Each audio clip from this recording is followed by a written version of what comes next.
Welcome to back my YouTube channel only maths by Sachin. सभी छोटे भाई बहन, मैं आपके लिए फिर से लेके आ चुका हूं नेक्स्ट कॉन्सेप्ट, जो कि हमारे कौन से चैप्टर का है? त्रिभुज एंड उसके गुण, the triangle and property. It is property chapter का नाम है। इसमें मैंने दो वीडियो डाला, जिसमें मैंने एक में इंट्रोडक्शन डाला, दूसरे में त्रिभुज के जितने प्रकार थे सारे के सारे प्रकार को मैंने विस्तार से समझाया। आज हम समझाएंगे त्रिभुज की माध्यिका और उसके साथ साथ त्रिभुज पे जो शीर्ष पे लंब होता है, यानी कि त्रिभुज कह सकते हैं आप लंब। ये दो कॉन्सेप्ट और एक क्वेश्चन करते हैं हम आज अपने इस प्रश्नावली में। इतना करेंगे कंप्लीट। पहले से जुड़े हैं तो अच्छी बात है, थोड़ा सा वक्त दीजिएगा, आपको समझ में आएगा गणित। अगर आप पढ़ रहे हैं अच्छी तरीके से पढ़िए, जरूर पढ़िए, ताकि आपकी भविष्य अच्छा हो। फिर उसके बाद अगर आप पीछे का जो चैप्टर मैंने पढ़ाया हुआ है, 3-4 चैप्टर पढ़ाया हुआ है, उन सब में पढ़ना चाहते हैं, भिन्न को जोड़ना घटाना, ये सारे भिन्न एवं दशमलव जितने चैप्टर है पीछे मैंने सारा का सारा पढ़ाया हुआ है, उसमें से कोई क्वेश्चन, कोई भी प्रश्नावली करना चाहते हैं, प्लेलिस्ट में जाके वहां से आपको मिल जाएगा। ओके, चलिए आज हम अपना कॉन्सेप्ट सीखते हैं। हमारा कॉन्सेप्ट क्या है? हमारा कॉन्सेप्ट है आज के दिन का, वो है त्रिभुज की माध्यिका। बोले तो मीडियन। मीडियन के बारे में हमको समझना है। मीडियन होता क्या है, माध्यिका होता क्या है त्रिभुज का, यही चीज हम समझेंगे। एक काम करते हैं, पहले हम परिभाषा लिखते हैं, फिर आपको समझाते हैं क्या होता है त्रिभुज की माध्यिका। परिभाषा लिखने के बाद आपको बहुत आसानी से समझ में आ जाएगा। मेरे साथ आप लिखेंगे जरूर, वो लिखेंगे, आप पेन पेपर लेके बैठेंगे, त्रिभुज आप लिखते चलिएगा, ठीक है। त्रिभुज की माध्यिका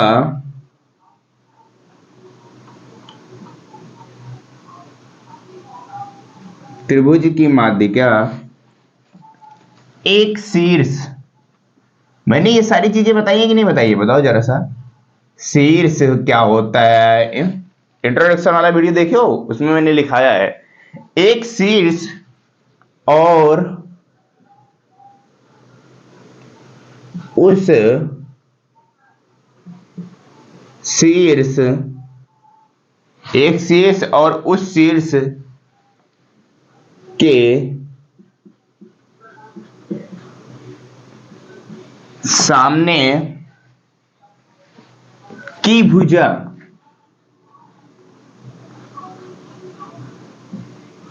सामने की भुजा के मध्य बिंदु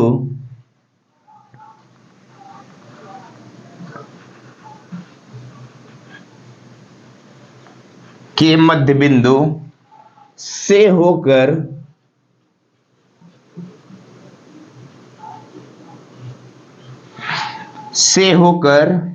जाने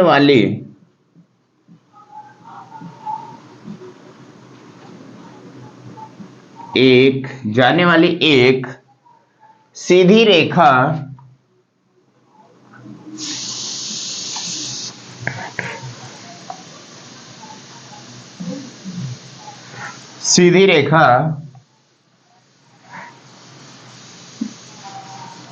मध्य बिंदु से होकर जाने वाली एक सीधी रेखा त्रिभुज की माध्यिका कहलाती है।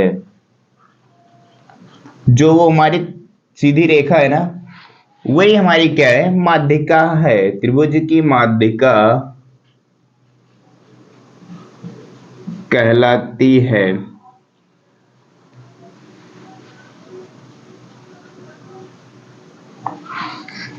देखो मैंने लिखा क्या, त्रिभुज की माध्यिका एक शीर्ष और उस शीर्ष के सामने की भुजा के मध्य बिंदु से, क्या उस शीर्ष के सामने की भुजा के मध्य बिंदु से होकर जाने वाली एक सीधी रेखा ही भुजा की यानी त्रिभुज की माध्यिका कहलाती है। तो सबसे पहला चीज, परिभाषा तो मैंने लिख लिया, लेकिन अभी समझ में कम आया। मैंने सिर्फ मुझे ये समझ में आया एक शीर्ष है और शीर्ष के सामने की भुजा। चलो परिभाषा ही समझते हैं। सबसे पहले हम बनाते हैं एक त्रिभुज बनाते हैं हम। बनाइएगा जरा सा, लीजिए मैंने ये त्रिभुज बना दिया A B C। नाम दे दो, इसका नाम ए दे दो, इसका नाम बी दे दो, इसका नाम सी दे दो। चलिए मैंने लिखा त्रिभुज की एक शीर्ष, वो कौन सा शीर्ष ले लें? त्रिभुज में शीर्ष कितने होते हैं बताओ? त्रिभुज त्रिभुज में शीर्ष जो होते हैं 3 होते हैं कि नहीं होते? मैंने इंट्रोडक्शन वाली वीडियो में कराया हुआ है। जब त्रिभुज में 3 शीर्ष होते हैं तो मैंने परिभाषा में लिखा है एक शीर्ष। बोले तो मैं चलो एक शीर्ष ले लिया, ऊपर वाला ए नंबर, कोई दिक्कत नहीं। चलिए आगे पढ़ते हैं। एक शीर्ष और उस शीर्ष के सामने की भुजा, मैंने ये भी लिखा है ना, शीर्ष ए की सामने की भुजा, बी की सामने की भुजा, सी की सामने की भुजा। ले देखो, आप जाके देखो, पता चलेगा आपको। शीर्ष ए की सामने की भुजा कौन है? बी सी है। सामने की भुजा के मध्य बिंदु, अब सामने की भुजा ये है, अगर ये इतनी लंबी रेखा है तो इसका मध्य बिंदु होगा कोई ना कोई। मध्य बिंदु बोले तो आधे आधे 2 बराबर भागों में बांटेंगे तभी हमें बीच का पता चलेगा कि नहीं पता चलेगा? बीच का पॉइंट, मध्य बिंदु बोले तो बीच का पॉइंट। जैसे ये हमारी रेखा है, इसके बीचों बीच यानी कि आधा चाहिए, मध्य बिंदु बोले तो आधा, आधा इधर आधा उधर होगा। मान लेते हैं हम, हमारे पास तो पटरी है नहीं, आपके पास पटरी होगी, आप उसे देखिएगा जरूर। जैसे 4 सेंटीमीटर का नीचे आधा ये वाली रेखा 4 सेंटीमीटर खींचेंगे आप, तो जो मध्य बिंदु होगा वो 2 सेंटीमीटर पे होगा, 2 2 4 सेंटीमीटर। तो मैं अपने अंदाज से बताता हूं, मान लेता हूं यहाँ पे हमारी मध्य बिंदु ये होगा, ये हमारी मध्य बिंदु, आधा इधर आधा इधर, ये हो गई मध्य बिंदु। मध्य बिंदु से होकर जाने वाली एक सीधी रेखा, मध्य बिंदु से होकर जाने वाली क्या? त्रिभुज की माध्यिका एक शीर्ष से और उस शीर्ष के सामने की भुजा के मध्य बिंदु से होकर जाने वाली, चलिए मध्य बिंदु लिया, से होकर जाने वाली ये है, क्या है ये, इसका नाम दे दो डी। माध्यिका यही है हमारी, क्या है? माध्यिका। समझ में आई बात? माध्यिका क्या होता है? माध्यिका होता है एक शीर्ष, यानी जो उसका बोल सकते हैं आप, इसको आधार भी बोल सकते हैं। शीर्ष की सामने की भुजा जो होती है वो 2 बराबर भागों में बांटेगी। क्या? जो हमारी, क्या ये दोनों आपस में बराबर है? जो हमारा शीर्ष रहेगा उसके माध्यिका, एक बात और लिखेंगे क्या? माध्यिका, त्रिभुज की माध्यिका सामने वाली भुजा को 2 बराबर भागों में बांटती है। क्या लिखेंगे आप? नोट डाउन करिएगा अपने कॉपी में। एक त्रिभुज की माध्यिका, एक त्रिभुज की माध्यिका क्या करती है? वो उसके यानी उस शीर्ष के सामने की भुजा को 2 बराबर भागों में बांटती है। अब 2 बराबर भागों में अगर बांटते हैं तो कौन कौन सी भुजा हो जाएगी? बी डी किसके बराबर होगा बताइए? ये होगा डी और सी के बराबर होगा। ये दोनों क्या है? आपस में इक्वल है, इनकी लंबाई बराबर है। क्लियर हुई बात? अब बात आती है इससे, जो हमारा त्रिभुज में, एक त्रिभुज में कितने माध्यिका हो सकते हैं? मैंने आपसे पूछा एक त्रिभुज में कितनी माध्यिका हो सकती है, बताइए जरा सा, आप दिमाग लगाइए और बताइए। आप दिमाग लगाएंगे कि जो मैं परिभाषा लिखा हूं वो लिखा हूं एक शीर्ष, और हमारे त्रिभुज में 3 शीर्ष है। अगर मैं बनाने जाऊं तो हमारे पास 3 शीर्ष है, तो 3 माध्यिका भी बन सकती है। परिभाषा हमारा यही है ना, एक शीर्ष। एक शीर्ष बोले तो कोई भी शीर्ष ले सकते हैं ना इस त्रिभुज में। त्रिभुज में 3 शीर्ष है, ये तीनों में से कोई एक शीर्ष लेना है, चाहे जो लेना है। मैंने तो इसमें ए वाला लिया, आप कोई भी ले सकते हैं। चले आइए जरा से इसको मिटाते हैं, उसके बाद देखते हैं हम। देखिए ट्रायंगल बनाते हैं, ट्रायंगल बनाने के बाद फिर उसी से हम आपको समझाते हैं त्रिभुज में कितनी माध्यिका हो सकती है, वो चीज हम समझेंगे। आ जाइए, ये मैंने बनाया एक क्या त्रिभुज बना दिया बड़ा सा, देख रहे हो? चलिए ये हो गया ए, ये हो गया बी, ये हो गया सी। चलिए अब देखिए जरा सा, अगर मैंने अभी क्या लिया था, शीर्ष ए को ले लिया था, उससे मैंने माध्यिका बनाई थी, तो वो कौन सी माध्यिका आई थी, कहां पे आई थी, बी और सी वाले पॉइंट पे आई थी। चलिए एक बार मैं ए को छोड़ देता हूं, तो मैं लेता हूं बी वाला शीर्ष। क्या लेता हूं मैं, बी वाला शीर्ष हम लेते हैं। बी वाला शीर्ष लेंगे तो परिभाषा देखो क्या लिखा है, जो शीर्ष होता है उसके सामने की भुजा, यानी कि सामने की भुजा के मध्य बिंदु से होकर जाने वाली एक सीधी रेखा। अब अगर मैं शीर्ष बी ले रहा हूं, इसके सामने की भुजा कौन सी है, वो है हमारी ए सी, ये वाली भुजा है ना इसके सामने की। अब इसका मध्य बिंदु भी होगा कोई ना कोई, होगा कि नहीं होगा, बिल्कुल होगा। अब इसका मध्य बिंदु होगा तो मान लो यहां पे हमारा मध्य बिंदु है, तो क्या होगा, ये हमारा क्या हो जाएगा, त्रिभुज का माध्यिका एक ये हो जाएगी।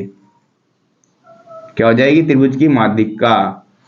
इसका नाम दे दूं, चलिए इसका नाम मैंने दे दिया एफ, कोई दिक्कत नहीं। चलिए अब मैं अगर एक बार शीर्ष सी लेता हूं, क्या लेता हूं, शीर्ष, मैंने तो अभी बी लिया, अब अगर शीर्ष सी लेंगे, अगर इसका लेंगे तो माध्यिका में बताओ इसके सामने की भुजा कौन सी है, ए बी है, इसका भी कोई ना कोई मध्य बिंदु होगा, वही मध्य बिंदु हम ले जाके शीर्ष से ए में मिलाते हैं, तो ये एक माध्यिका बन के आ गई हमारे पास। आ गई कि नहीं आ गई, बताओ, बिल्कुल। तो इसका नाम मैं ए दे देता हूं, और एक तो हमारी पहले से ही थी, सबसे पहला मैंने बताया, इसका नाम डी दिया था। क्या निकल के आया, माध्यिका। ये क्या है, माध्यिका, समझ में आया। कितनी माध्यिका निकल के आई बताओ जरा सा, एक त्रिभुज में कितनी माध्यिका निकल के आई, एक त्रिभुज में 3 माध्यिका निकल के आई। देखो पहला number B F A D C E, हुआ कि नहीं हुआ, बताइए। तो आप लिख सकते हैं, क्या लिख सकते हैं, पॉइंट लिख सकते हैं, एक त्रिभुज में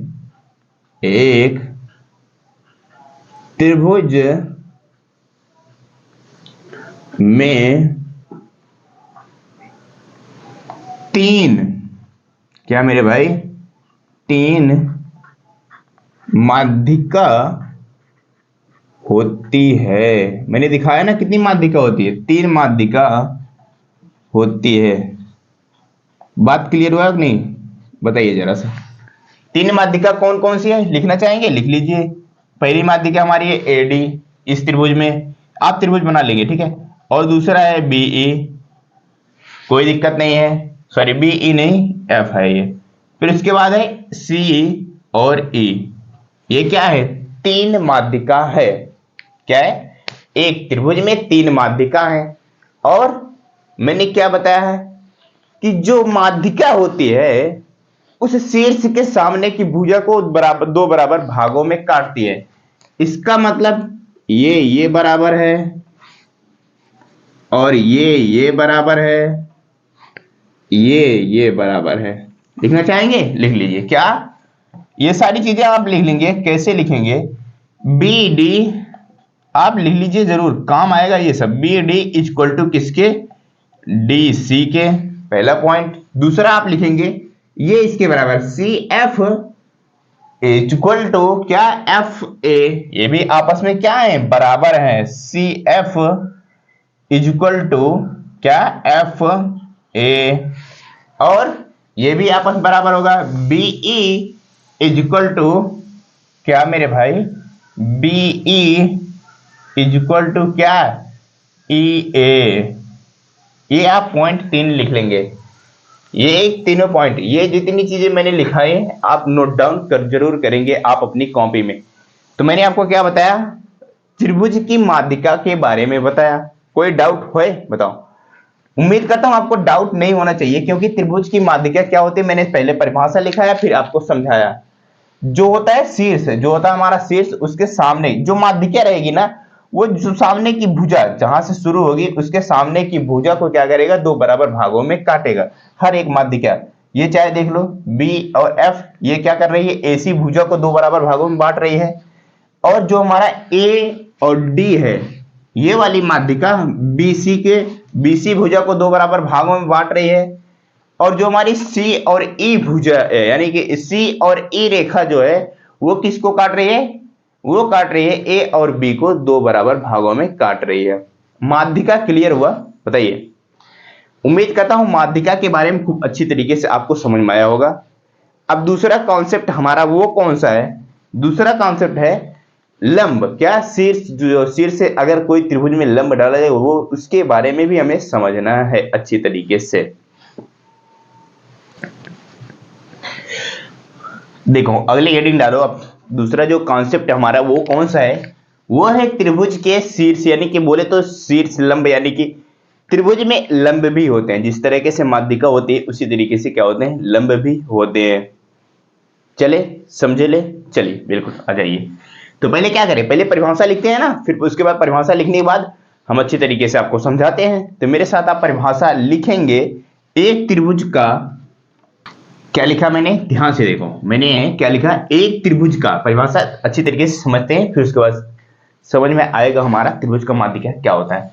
एक त्रिभुज का शीर्ष लंब, कोई दिक्कत नहीं, एक शीर्ष से होकर जाने वाला एक रेखाखंड होता है। कुछ समझ में आ रहा है क्या लिखा है मैंने? एक त्रिभुज का, एक त्रिभुज है का शीर्ष लंब, यानी कि शीर्ष लंब के बारे में समझना है। एक शीर्ष होगा, कोई एक पॉइंट होगा, एक शीर्ष से होकर जाने वाली एक रेखाखंड, यानी कि जो हमारा शीर्ष होगा उसी से भी रेखाखंड वो जाएगी। लेकिन और क्या कहा है? और आधार रेखा के लंबवत होता है। क्या होता है? आधार रेखा के लंबवत होता है। ये तो हमारा क्या है? कोष्ठक में। इसका मतलब आधार रेखा क्या है? शीर्ष के विपरीत भुजा, यानी कि कोई जो शीर्ष है उसके सामने की भुजा क्या कहलाती है? हमारा कह सकते हैं आप उसको आधार रेखा कह सकते हैं। क्या कह सकते हैं? कोई एक शीर्ष है, उसके सामने की भुजा को क्या कह सकते हैं? हम आधार रेखा कह सकते हैं। लेकिन अब बात आती है लंबवत क्या होता है, लंब क्या होता है? ये चीज भी तो हमें क्लियर होना चाहिए। सबसे पहले हम समझते हैं लंब क्या होता है। आपको मैंने समझाया होगा क्या बनाया रेखा एवं कोण वाले चैप्टर में। अगर एक सीधी रेखा होती है, अगर एक सीधी रेखा होती है, अगर उसी पर दूसरी कोई रेखा आती है, यानी वो भी दूसरी कोई एक सीधी रेखा, तो वो कितने डिग्री का कोण बनाती है? बता सकते हैं? रेखा और कोण में जब मैं आपको पढ़ा रहा था उस समय बता सकेंगे।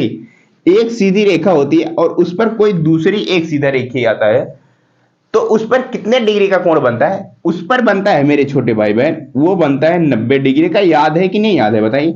90 इधर, 90 इधर, यानी कि एक सीधी रेखा पर 180 डिग्री कोण बनता है। जब एक दूसरी सीधी रेखा आती है तो वो 90 डिग्री में वह कोण को क्या करती है? बांट देती है। इसका मतलब जो 90 डिग्री होता है ना, जहां पर भी 90 डिग्री का कोण बनेगा, मेरी बात ध्यान सुनना, जिस त्रिभुज में कोई भी त्रिभुज होगा, अगर उस त्रिभुज में 90 डिग्री का कोण बन रहा है, इसका मतलब वो क्या है? हमारा लंबवत है। उस रेखा पर जो सामने से आई है, यानी कि जो आधार रेखा है वो क्या है? उस पर वो लंबवत, यानी कि वो 90 डिग्री कोण बना रहा है। इसका मतलब वो हमारा क्या है? लंबवत है। लंब का मतलब समझ गए कि जो नीचे आधार रेखा होगी उस पर दूसरी एक सीधी रेखा आएगी। क्या आएगी? सीधी रेखा आएगी। समझते हैं? आ जाइए देखिए, अभी त्रिभुज से समझते हैं हम अच्छी तरीके से। अगर डाउट हो रहा है अभी भी आपको, ले ले त्रिभुज। चलिए मैं एक त्रिभुज बनाता हूं। ये है हमारा त्रिभुज, ए दे दिया, ए बी सी। अगर मैं, एक बात ध्यान सुनना, अगर मैं इस पे कहूं क्या, पहले लंबवत बारे में समझते हैं। अभी जो इसके पहले बताया क्या बनाया? माध्यिका। अगर मैं कहूं इस त्रिभुज में शीर्ष ए से माध्यिका खींचिए, माध्यिका खींचिए, तो क्या होगा आपका माध्यिका? बताइए जरा सा। वो माध्यिका क्या होगा? माध्यिका क्या होती है? जो शीर्ष होता है उसके सामने की भुजा को दो बराबर भागों में बांटेगा। तो हमको जब माध्यिका खींचने रहेगा तो इन दोनों के बीच का बिंदु ढूंढेंगे। तो वो कौन सी होगा? मान लो यहाँ पे होगा हमारा, वो बीच का बिंदु कहाँ होगा? यहाँ पे होगा। ये क्या हो जाएगा हमारा? अगर ये हमारा बीच का बिंदु है तो आप इससे जब इस रेखा को मिला देंगे तो क्या हो जाएगा? ये हमारा, ये हो जाएगा हमारा माध्यिका। ये मैं क्यों बता रहा हूं? अभी देखिएगा ध्यान से। ये तो होता है हमारा माध्यिका होता है, यानी कि इस रेखा को क्या कहते हैं? यानी इस रेखा को दो बराबर भागों में, अगर कोई भी रेखा वो तिरछी हो कैसे भी हो, उससे मतलब नहीं है, तो वो क्या होगा? हमारा माध्यिका होगी। लेकिन अभी क्या लिखा है आपने, एक शीर्ष से होकर जाने वाली रेखाखंड, एक रेखाखंड होता है क्या, लंब। तो और आधार रेखा के लंबवत होता है, क्या कहा, आधार रेखा के लंबवत होता है। इसका अभी बताया कि नहीं बताया, लंबवत मतलब क्या होता है, इसका मतलब आधार रेखा कौन सा है, ये ए है, ये क्या है हमारा बीसी, आधार रेखा है ना, सामने की भुजा है कि नहीं है, बिल्कुल है। जब हमारी सामने की भुजा हमारी आधार रेखा है, तो अगर हमको क्या कहा, लंबवत, लंबवत बोले तो इस आधार रेखा पर सीधी रेखा आनी चाहिए, क्या आनी चाहिए, सीधी रेखा आनी चाहिए। अगर हमको इस पर सीधी रेखा खींचनी होगी तो ऐसे तो खींचेंगे नहीं, क्योंकि हमारे इस शीर्ष से इस वाले शीर्ष पर हमको क्या, इस वाले शीर्ष से इस जो रेखा खंड है इस पर हमारा सीधी रेखा चाहिए। तो सीधी रेखा चाहिए तो आप एकदम सीधी नीचे की तरफ ले जाएंगे कि नहीं लाएंगे, लाएंगे ना, बताइए जरा सा, बिल्कुल लाएंगे। तो मान लीजिए हमारा डी पॉइंट है, डी पॉइंट अगर ये है तो यही हमारा क्या है, लंब है। यानी कि देखो एक सीधी रेखा ये, इस पर एक दूसरी सीधी रेखा, तो यहां पे बनाएगा 90 डिग्री का कोण दोनों तरफ, 90 इधर 90 उधर, यानी कि क्या हो गया, ये हमारा है लंब। समझ में आ गया लंब क्या होता है मेरे भाई। लंब आप कह सकते हैं क्या होगा, जो आधार रेखा होगी उस पर क्या बनाएगा, 90 डिग्री का कोण बनाएगा। ये जो होता है ये हमारा क्या होता है, ये से माध्यिका की तरह दो बराबर भागों में नहीं बांटेगा, सामने वाली भुजा को दो बराबर भागों में नहीं बांटेगा। अब हमको कहीं पर भी आ सकता है, मान लो यही त्रिभुज जो मैंने ये वाला पॉइंट उस तरफ बढ़ाया है, अगर मैं एक दूसरा त्रिभुज बढ़ा दूं, अगर मैं इस तरफ बना देता हूं, देखो जरा सा, अगर मैं ऐसे बना देता हूं, अब देखो जरा सा, अगर मैं ये त्रिभुज ऐसे बना देता हूं, और इसका नाम दे देता हूं A B C, A B C.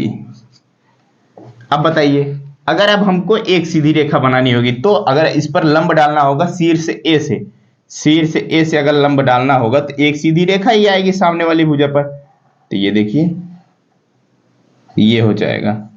क्या ये दोनों बराबर भागों में बांट रही है, नहीं बांट रही है ना, बिल्कुल नहीं बांटेगी। क्या, लंब जो होगा वो सामने वाली भुजा को बराबर भागों में नहीं बांटेगा। इतनी बात क्लियर हुई, बताइए। क्या लंब जो होगा वो हमारा जो सामने की भुजा होगी आधार रेखा को दो बराबर भागों में नहीं बांटेगा। तो आप इसको लिख सकते हैं, मैं इसको मिटा के लिख आता हूं, आपको पॉइंट लिख लीजिए। क्या, अगर कहीं पे आपको क्वेश्चन में मिलता है क्या, बी डी, बी डी बराबर, अगर आपको क्या बी डी बराबर अगर आपको बी सी दिया है, क्या डी सी दिया हुआ, बी डी आप देख लेंगे, यहां पे कुछ भी नाम हो सकता है, बी डी बराबर डी सी के, तो यह क्या होगा, ये गलत होगा, यानी कि बराबर नहीं है। इसको क्या करेंगे, does not is equal to D C, ये दोनों आपस में बराबर नहीं है। तो लंब समझ में आया कि नहीं समझ में आया, बताइए जरा सा। उम्मीद करता हूं आपको समझ में आना चाहिए, क्योंकि कुछ है नहीं, बस कोई भी शीर्ष होगा। और दूसरी बात ध्यान देना कि और क्या देंगे, ये जो हमारी लंब होती है ना, ध्यान सुनना, लंब जो होता है ये मानी बात नहीं है त्रिभुज की, क्या होगा, बीच में ही होगा। ये एक साइड भी हो सकता है लंब हमारा, क्या एक साइड यानी कि एक किनारे पर भी हो सकता है। जैसे ये देखिए समकोण त्रिभुज में अगर आप देखेंगे, समकोण त्रिभुज में देखेंगे, समकोण त्रिभुज ऐसे ही बनता कि नहीं बनता, ये भी तुम्हारा एक त्रिभुज ही है, बताइए जरा सा, त्रिभुज है कि नहीं। अब ये बताइए, अगर मैं इस पे कहूं लंब की बात करूं, मैं ए बी सी, अगर मैं लंब की बात करूं, बताइए जरा सा, लंब की बात करूं तो कौन सा लंब हो सकता है, देखिए हमारी ये वाली रेखा लंब नहीं हो सकती, ये एक सीधी रेखा, अगर आप इसको बढ़ाएंगे ऐसे ऐसे बढ़ाएंगे तो ये भी हमारी एक सीधी रेखा है, और ये देखो ये भी एक सीधी रेखा है, यहाँ पे कितनी डिग्री, 90 कोण बन, 90 डिग्री कोण बन रहा है, तो ये भी क्या है हमारा 90 डिग्री कोण बना, तो ये भी इसको भी हम लंब कह सकते हैं। होता भी है समकोण त्रिभुज में, आप पढ़ेंगे अभी लंब, कर्ण, आधार, ये सारी चीजें समझेंगे आप अच्छी तरीके से आगे, जैसे जैसे कॉन्सेप्ट आगे बढ़ता जाएगा। तो सेशन हो चुका है थोड़ा सा लंबा। मैंने सोचा था क्वेश्चन भी करा देंगे, लेकिन क्वेश्चन हम नहीं कराते हैं। हम जो हमारे पास 3 क्वेश्चन है ये एक ही वीडियो में हमारा खत्म हो जाएगा। जो प्रश्नावली 6.1 है एक वीडियो में खत्म हो जाएगा। आप अपनी बुक में देखिएगा 3 क्वेश्चन है केवल। तो हम नेक्स्ट वीडियो में करते हैं, आज केवल कॉन्सेप्ट ही रहने देते हैं। कोई दिक्कत तो नहीं है ना? बिल्कुल नहीं होनी चाहिए। तो उम्मीद करता हूं आपको पसंद आया होगा, थोड़ा बहुत समझ में आया होगा। तो चैनल पर नए हो चैनल को जरूर सब्सक्राइब करिएगा। जो आपके दोस्त हैं उनके साथ शेयर भी कर सकते हैं। आपसे मिलते हैं नेक्स्ट वीडियो में क्वेश्चन के साथ। तब तक के लिए बाय बाय।